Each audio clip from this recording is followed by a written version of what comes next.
you signing the offer, provided that you see it, there's a pro and con to it, because now you really need to understand what you're signing. They would actually call you as soon as possible. So whenever you actually speaking to an estate agent, create those meaningful relationships so that you are able to actually be on the forefront when they are going to be calling you.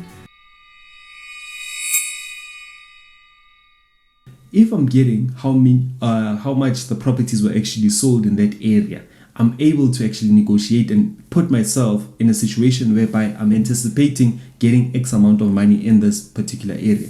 Now, here's the thing about it. A lot of people go to Property 24 and check for properties that were being sold in that particular area, right? This is what we normally do, right? As beginners, or if you don't really understand the course, right? You'd firstly look at Property 24, check properties and seeing that they're listed for 1.5 million. Now remember, the property that you see on Property 24, that's a listing price, that's an asking price. So I, as a property owner, will ask for 1.5 million. But it doesn't necessarily mean that my property is going to be sold at 1.5 million. It might be sold at 1.3 million. And now, if you have anticipated that you would actually sell your property at 1.5 million, however, that person sold it at 1.3 million, now you didn't get that piece of information that they were negotiated down. Now, if that's the particular case and you ran your numbers based on the 1.5 million, already you can be looking at a loss of 200,000, man. I don't know, should I be telling you this, because we're just making stuff, man. We're just making competition stuff. But lay it all down, man. But anyways, we saw where we were lacking, because somebody was like, we were like, okay, we'd like to view the property on Monday, because we did a call on Sunday. So by the time we were already planning to view, we're like, hey, and can we come through and see the property? She was like, there's an offer that's already put before. Now, you signing the offer, provided that you see it, there's a pro and con to it, because now you really need to understand what you're signing. So as much as you can be fast in terms of signing that offer to purchase before anyone, however, at the same time, we need to be really understanding what are we signing for. We have bragging rights in terms of, I signed an offer to purchase on a property that I didn't see. However, it doesn't make financial sense. So you don't want to see yourself in that position. So what I'm saying is that, number one, work on Sundays. Number two, make sure that your pipeline, when it comes to estate agent, you're calling. I was telling this other client of ours, call minimum of 20 a day. If you're calling a minimum of 20 a day, that's 4, 6, 8, 10, 12, 14, 1400. That's 140. That's 140 estate agents a week. So now what that does is that it positions you better, because at the end of the day, everybody's rushing for these deals. So you do want to place yourself at the front, man.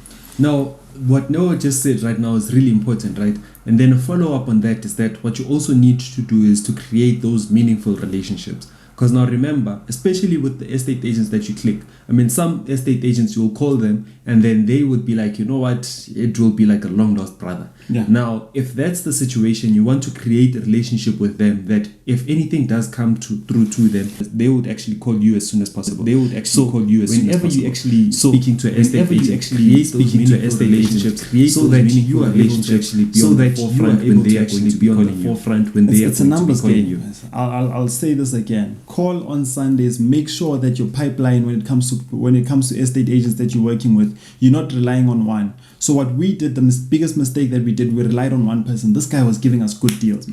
He's giving us good deals. We're so excited until the day he was like, man, I've made you guys happy. So now I want an increase. But we were like, okay, he wanted to get paid twice. And then the question is like, but you're getting paid. So why do you still want to be greedy? So at the end of the day, as much as it's not a favor, let's be honest, it's not a favor that you are giving me deals. It's a win-win situation, because what happens is that we buy the deal through you as the estate agents. When we're done fixing it, we give it back to you so you're able to sell. You're getting double commission. And now, what's the last thing that you think that, you know what, if people can actually get this concept on viewing a property or getting a deal, what would that one thing be? Whenever you're going for viewing, never go alone. I'll repeat, whenever you're going for viewing, never go alone. Why not? Why am I saying that? Because I know some people would be like, go for viewing 3 times alone with your spouse, and then next time go alone again or with the family. But I would say that go 1 time with your contractor. The reason why I'm saying go with your contractor is because this is what we do when we go for viewing. It gets real. If you're an estate agent and we come for viewing, just know that it's about to get real. We'll check all doors if they close properly. We'll check behind this. Maybe there's a huge crack. that somebody's hiding.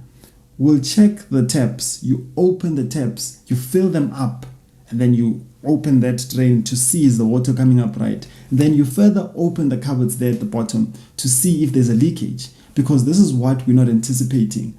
Another thing is that you look by the corners at the top. That is the stains whereby you could see that there might have been rain coming through. Because now what's going to happen is that you are not aware of these signs, but these signs are there.